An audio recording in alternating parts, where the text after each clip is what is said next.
In the hills of western North Carolina, the Penland-School-of-Crafts. Penland is a workshop school. We don't have any standing faculty. All of our instructors are guest instructors.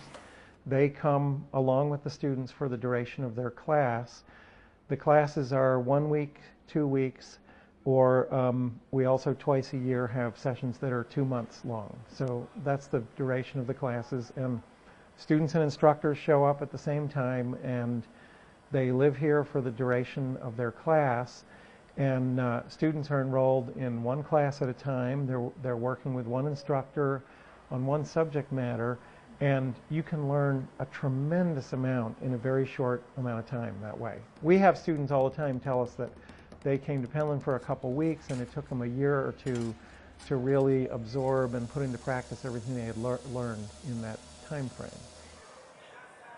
We have this concentration of studios where all these different media are going on. So someone who's studying glass blowing can very easily walk down and see what the potters are doing. Well, in a sense, they're doing similar things. You know, they've got things going around and they're shaping them with their hands or with tools.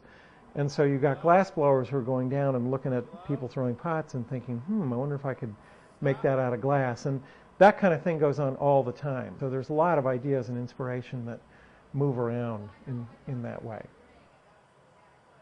I would say that we call ourselves Penland-School-of-Crafts because that's our history.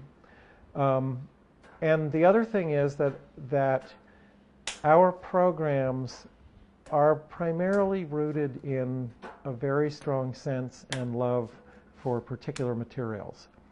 And that, in a sense, is very typical of people who identify themselves with craft, and it's a way of looking at things that's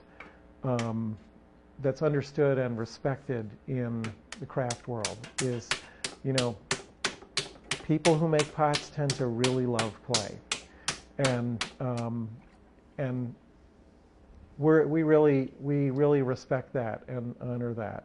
And so that, in a larger sense, I think, is why we're Penland-School-of-Crafts, because our classes tend to be quite rooted in an understanding and a love of particular materials. I can only do so much of this. I find even at times I'll get lost, like pulling a handle, and even spend an hour on a handle, which is not cost effective, but there's joy in just getting the right arch in the handle, the right feel in the handle on a cup or a pitcher.